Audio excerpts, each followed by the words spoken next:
Niat Azarin ingin menyampaikan, mendadak urung.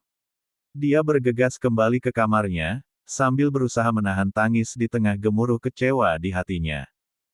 7. Setelah menunaikan salat subuh, Azarin bergegas membersihkan diri sebelum mengurus Alina. Waktu sudah menunjukkan pukul 5 pagi, dan mereka harus segera berangkat ke bandara di Jakarta mengingat pesawat pukul setengah 8 pagi. Wajah Azarin masih tampak sembab, sisa tangis yang semalam sulit dihentikan. Di atas sajadah, Alina masih tergolek dengan mukena kecilnya, matanya setengah terpejam, tubuh mungilnya memeluk guling dengan manja. Sayang, ayo mandi, yuk, bujuk Azarin lembut sambil mengusap pipi bulat Alina. Alina masih ngantuk, Bun. Gumam Alina dengan suara serak, lalu menguap lebar. Azarin tersenyum, lalu membungkuk untuk mencium pipinya. Kita mau pergi naik pesawat, loh. Alina mau di rumah aja sama Nenek Umi. Tanyanya menggoda.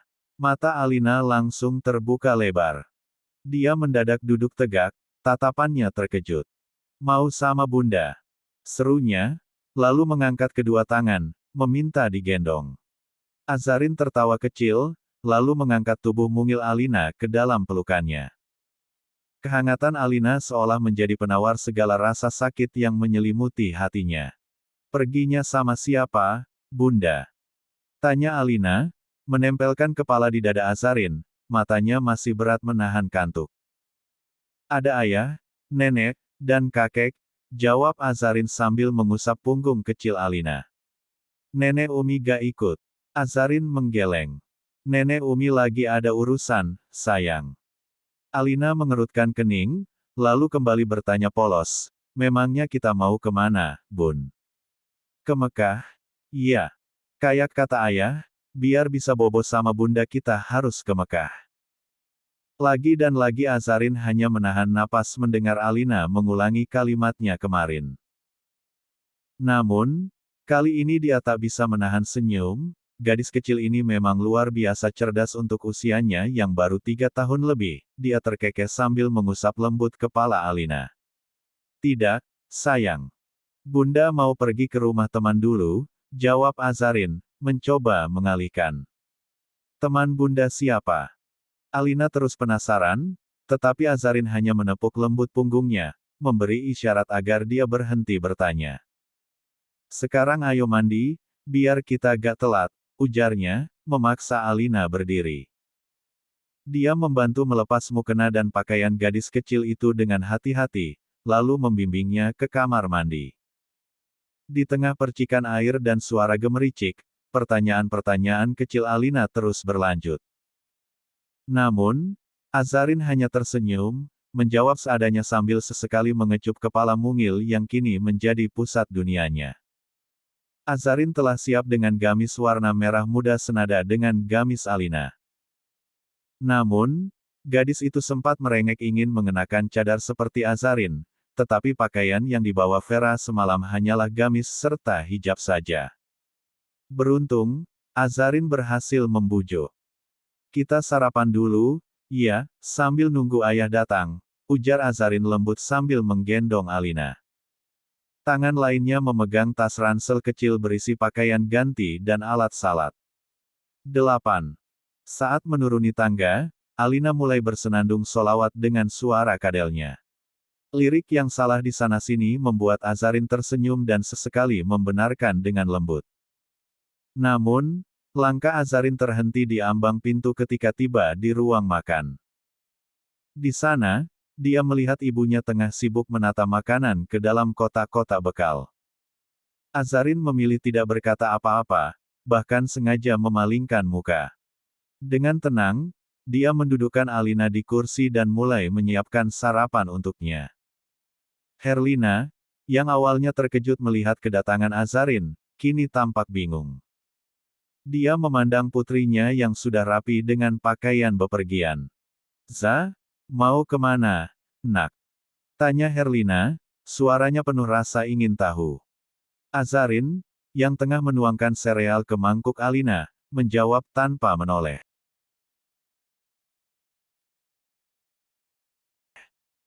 Ke Semarang. Ke Semarang. Ngapain? Herlina berseru kaget, keningnya berkerut dalam. Mau mengunjungi makam mendiang istrinya Mas Din, jawab Azarin dengan nada pelan, mengingat Alina belum paham. Tatapannya tertuju pada Alina yang sibuk dengan boneka kecil di tangannya. Herlina terdiam sejenak. Wajahnya yang tadinya penuh tanya kini berubah sendu. Ada perang batin yang jelas tergambar dari matanya. Kamu marah sama Umi sampai gak bilang soal keberangkatan ini? Tanya Herlina hati-hati, suaranya bergetar. Azarin meletakkan sereal di depan Alina. Simpan bonekanya dulu, ya. Nanti abis makan baru boleh main lagi, pinta Azarin lembut, sambil mengulas kepala Alina. Jangan lupa doa, ya, nak. Alina mengangguk patuh, lalu mengangkat tangan dan mulai membaca doa, dibantu oleh Azarin agar pengucapannya tak ada yang terbalik. Sementara Herlina dengan sabar menunggu. Setelah itu, Azarin mengambil sehelai roti dan selesai coklat, tetapi kali ini dia menatap sang ibu dengan sorot matanya penuh kekecewaan. Sekarang aku pengen tanya dulu, deh sama Umi. Apa Umi gak mengenal aku lagi sampai harus bertanya seperti itu? Jawabnya dingin. Suaranya, meski pelan, tetapi cukup tajam untuk membuat Herlina tersentak. Azarin menghela napas panjang, menatap kotak makanan yang ada di depan ibunya. Umi terlalu sibuk mengurus anak Umi yang lain, sampai memanggil notaris ke rumah meski sudah larut malam, ucapnya, nada suaranya dingin dengan senyum getir yang tersembunyi di balik cadar. Seketika, raut wajah Herlina berubah pucat. Dia tak menyangka Azarin tahu soal hal itu. Kalau Umi saja sibuk, untuk apa aku memberitahu rencanaku pergi? Aku rasa itu gak penting buat Umi, tambah Azarin tanpa ragu, lalu menunduk menatap roti yang sedang diolesinya dengan selai coklat. Astagfirullah, Aza. Seru Herlina, suaranya bergetar, penuh emosi yang tertahan, mengingat ada Alina yang belum menyadari ketegangan itu.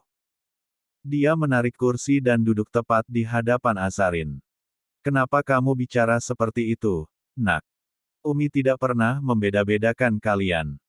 Azarin mengangkat wajahnya, menatap ibunya dengan sorot mata yang syarat kecewa. Aku mohon, Umi. Jangan bahas apapun soal Kak Alea, atau rencana Umi menjual tanah demi membayarkan jaminan untuknya. Aku ingin fokus pada diriku sendiri, dan Umi seharusnya juga begitu. Maksud Umi gak seperti itu, nak. Ucap Herlina dengan nada lirih, mencoba menjelaskan kesalahpahaman ini. Umi memang tidak bilang apa-apa soal rencana penjualan tanah itu, tapi bukan berarti Umi menyembunyikannya darimu. Umi hanya 9. Berusaha membebaskan dia dengan mengorbankan semuanya, termasuk rasa aman dan kepercayaan aku, kan, Umi? Potong Azarin dingin.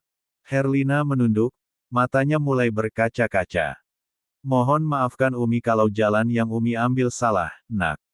Tapi, Umi hanya gak tega melihat anak Umi menderita. Tolong pahami maksud Umi. Azarin meletakkan pisau selai di piring, menatap ibunya dengan lirih. Lalu, dengan membebaskan dia, Umi akan bahagia. Bagaimana dengan aku?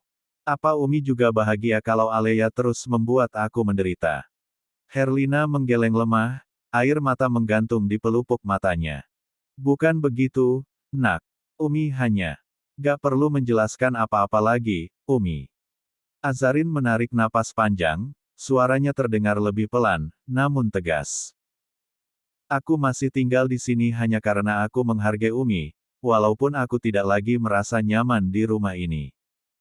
Tapi, kadar sabarnya orang berbeda-beda, Umi.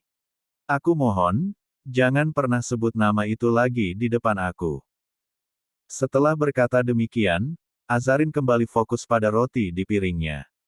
Dia memakannya dengan susah payah, menelan setiap gigitan dengan tenggorokan yang terasa sesak. Sudut matanya basah, tetapi dia berusaha keras menahan air mata agar Alina tidak menyadarinya. Herlina terdiam. Tatapan sedihnya tak bisa disembunyikan, tetapi dia tahu percuma berbicara lebih jauh.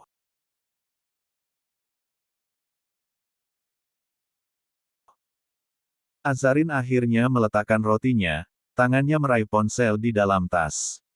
Dengan ragu, dia membuka aplikasi pesan, mengetik beberapa kata dengan jari yang sedikit gemetar.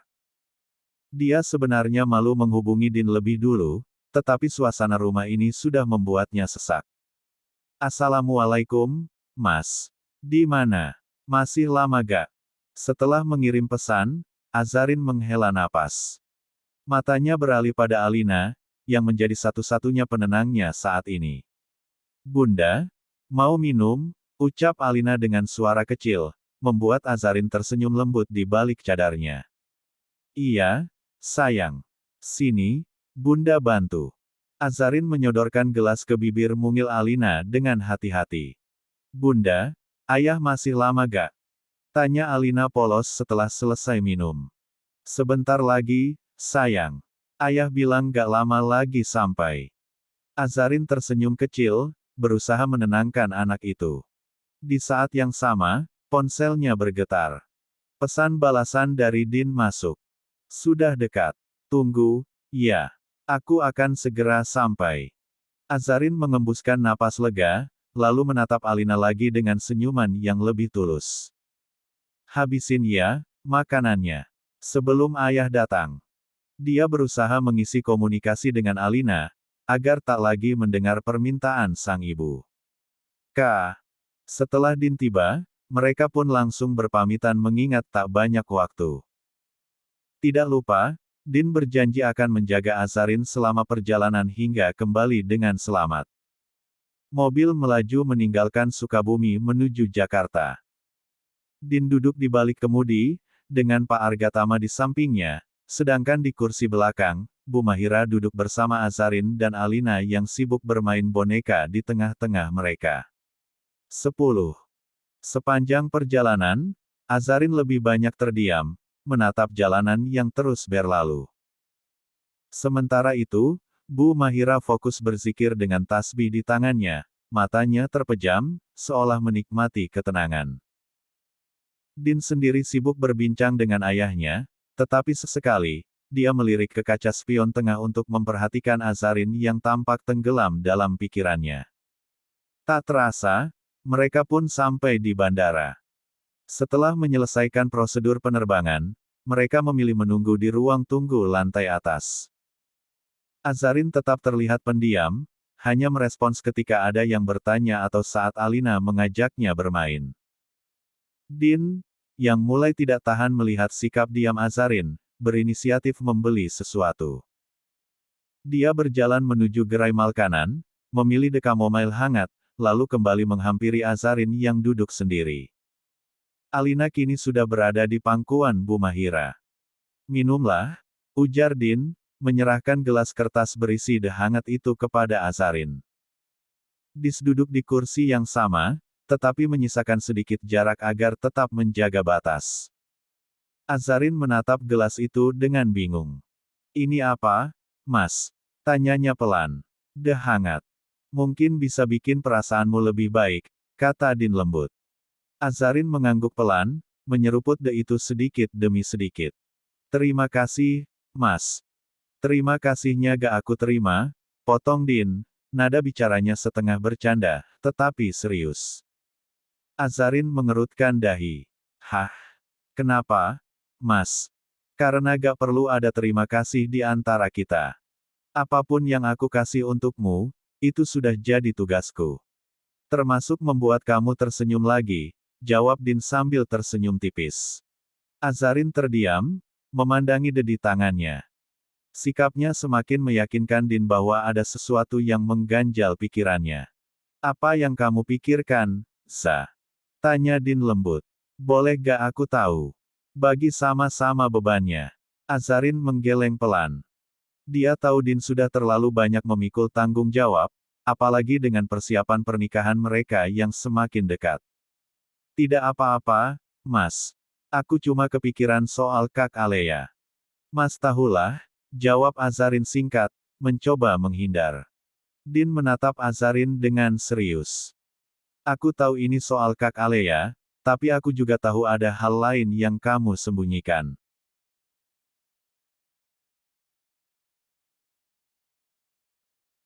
Jangan tutupi, Za.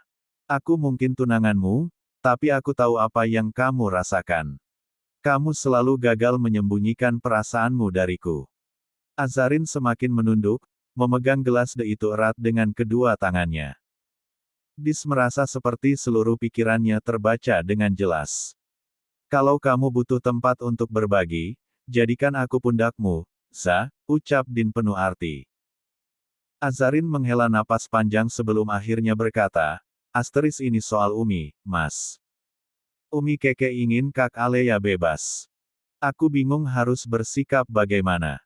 Kalau aku diam, Umi pikir aku tidak peduli. Tapi kalau aku setuju, rasanya seperti aku membuka pintu untuk Kak Alea menyakitiku lagi. Din menarik napas panjang, lalu menatap lurus ke depan. Aku tahu Umi pasti melakukan segala cara untuk membebaskan Alea. Tapi yang pasti, Za, aku tidak akan membiarkan siapapun menyakitimu. Itu janjiku. Azarin menoleh, menatap Din dengan haru, terima kasih, Mas. Tapi aku tetap kepikiran soal permintaan Umi. Apa aku salah kalau 11. Za, potong Din lembut. Biarkan Alea mendapatkan hukuman atas perbuatannya. Kalaupun nanti hukumannya ringan atau dia bebas bersyarat, aku harap saat itu kita sudah menikah, dan aku bisa menjagamu sepenuhnya. Azarin tidak menjawab, hanya menyeruput hangatnya pelan-pelan. Melihat Azarin masih terlihat murung, Din mencoba mencairkan suasana. Abis menikah nanti, boleh gak aku panggil, sayang? Mas. Azarin menoleh sambil merengek. Wajahnya sudah terasa panas, apalagi kata-kata itu terucap tadi malam juga. Jangan bahas itu, ih, aku malu, akunya. Sontak membuat Din terkekeh. Ya udah ganti jadi, Zaujati. Udah? Ah, Azarin memalingkan wajahnya ke lain arah, meski dia menggunakan cadar, tetapi bahasa tubuhnya tak bisa berbohong, jika dia benar-benar salah tingkah. Seumur menikah sama jenderal, pria itu tak pernah memanggil dengan panggilan manis, kecuali saat bersandiwara. Terus mau dipanggil apa? Cantikku, solehaku, cintaku, atau istriku? Kata Din dengan lantang tanpa sadar, membuat kedua orang tuanya menoleh seketika. Sementara Azarin semakin enggan membalikkan pandangannya. Dia benar-benar malu, dan rasanya ingin menghilang saja. Saran Papa, kalau panggil istrimu, jangan panggil Bunda, atau apapun yang disebut anak kalian. Panggil dia dengan panggilan sayang, nasihat Pak Argatama sambil menepuk pundak Din. Itu dia, Pak. Makanya aku ingin membuat calon istriku memilih panggilan sayang kamu. Cuma, dia masih malu. Din lalu terkekeh, membuat Bu Mahira, dan Pak Argatama ikut terkekeh. Udah jangan digodain, kasihan. Seru Bu Mahira membela Azarin. Dia lalu berbisik pada Alina untuk mendekati Azarin. Gadis itu pun tak menolak sedikit pun, dan langsung melangkah mendekati sang ibu. Bunda kenapa? Tanya Alina polos. Sontak membuat Azarin menggeleng cepat. Gak apa-apa, nak. Kenapa Alina bertanya begitu? Azarin berusaha terlihat baik-baik saja, meski debaran jantungnya sudah meronta-ronta. Kata nenek, ayah jahil sama bunda, ujar Alina polos, membuat yang lain tertawa renyah. Kalau bunda dijailin sama ayah lagi, jangan dekat-dekat ayah lagi. Sama Om Davian aja, bunda. Om Davi juga ganteng. Mata Din seolah ingin keluar dari rongganya, sementara Azarin tertawa tanpa suara sambil memalingkan muka, begitu juga dengan dua parubaya itu, yang tak kuasa menahan tawa. Hanya saja Om Davi kalau bobo seperti katak. Ada suaranya gitu, ujar Alina lagi, dan hal itu membuat Azarin tertawa lepas, meski tidak terlalu nyaring. Sementara Din yang juga ikut tertawa, tak hentinya menatap kagum sama Azarin. Bismillah, ya Allah. Jodoh, maut dan rezeki ada di tanganmu. Tapi kali ini, aku ingin dia menjadi istriku sampai ke surgamu, gumamnya dalam hari.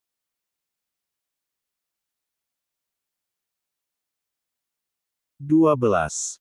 Alea duduk di ruang jenguk dengan wajah tegang. Baru saja punggungnya menyentuh kursi, pertanyaan tajam langsung meluncur dari bibirnya, penuh tekanan. Umi, gimana? Aza dan Din mau gak cabut laporannya? Suaranya nyaring, penuh nada frustrasi. Herlina hanya bisa mendesah berat. Dia memalingkan wajah sejenak, berusaha menenangkan diri sebelum menjawab. Namun, akhirnya hanya gelengan pelan yang ia berikan.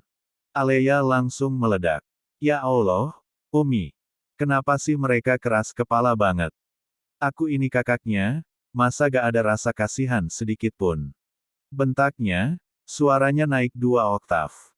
Herlina tetap diam, tak ingin terpancing emosi. Tetapi amarah Alea terus menguar. Dia meremas wajahnya dengan kasar, seperti ingin meluapkan semua kekesalan. Kalau laporannya gak dicabut, aku bakal dipindahin ke tahanan lapas, Umi. Umi tahu kan, aku gak mau, aku gak bisa dipindahkan ke neraka itu. Semua orang juga bakal tahu aku di penjara. Raungnya, matanya memerah. Herlina menghela napas panjang. Nak, Umi gak bisa memaksa Aza atau Din. Apalagi mereka lagi fokus sama persiapan pernikahan mereka sekarang, jawabnya pelan, tetapi tegas. Pernikahan, pernikahan, pernikahan. Kenapa sih semua orang harus peduli sama hidupnya? Apa aku gak pantas sedikit diperjuangkan? Alea meledak lagi, kali ini sambil memukul meja di depannya. Semoga saja pernikahannya gak lancar, selama aku berada di tempat ini. Sumpahnya. Sudah cukup, Alea. Suara Herlina meninggi, nadanya tegas, membuat Alea terdiam sesaat. Kamu ini kenapa malah menyumpahi adikmu? Kalau kamu di sini sekarang, itu bukan karena Azarin, tapi karena ulahmu sendiri. Alea menatap ibunya dengan mata melebar, terkejut mendengar kata-kata itu. Kamu pikir Umi gak sedih lihat kamu di sini? Tapi coba kamu lihat dirimu, Alea. Kamu mau Azarin mencabut laporan, tapi kamu lupa semua yang sudah kamu lakukan ke dia. Kamu lupa bagaimana selama ini kamu selalu menyakiti dia, menyudutkannya. Sekarang kamu malah menyumpahi pernikahannya gak berjalan lancar.